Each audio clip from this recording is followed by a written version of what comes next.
አላህ ይስጥልኝ። አላህ ይስጣችሁ ወንድሜ። እቺን ያዝሽ። አላህ ይስጥልኝ። እባክህን መንገድ ምራኝ እስቲ። እሺ ችግር የለውም። እዚህ ቦታ ግን እንዴት ልትመጣ ቻልክ? አይ ወንድሜ የዛሬው ተአምር ነው። እናቴ ታማብኝ አልጋ ከያዘች ቆየች።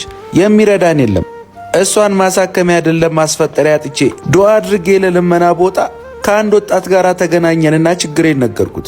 እሱም ከኔ ጋር ብትመጣ ብር ታገኛለህ ብሎ እዚህ ከደረስን በኋላ ጥሎኝ ሄደ። እና ስሙን ወይንም አድራሻውን አለ አይቷል። ቤተ ክርስቲያን በር ላይ እኮ ብቻ ነጠላው እጄን ነክቶታል። በየመሃሉ አይዞ ገብርኤል ደግ ነው ይለኝ ነበረ። ታዲያ እዚህ በቆምኩበት ቅጽበት ሰው ሁሉ ገንዘብ እየሰጠኝ ማለፍ ጀመረ። ቤተ ክርስቲያን በር ላይ መሆኔን አውቄ ስላላህ አላልኩም።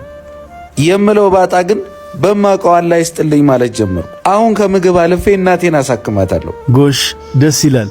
እዚህ ድረስ ያመጣ ወጣት ገብርኤል አላሳፈረው። ደስ አይልም? ታየ እጅ ስንሰጥ አምላክ በማይታየው እጁ ይሰጠናል። አየህ ክርስቲያኑ ሙስሊም ነው ብሎ በንፍገት አላለፈም። ደግነት ዘር ሃይማኖት የለውም።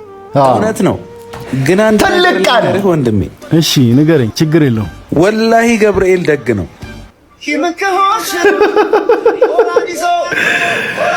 ደስ አይልም? ግን ፍቅራቸው ሲጀምር ማለት ነው።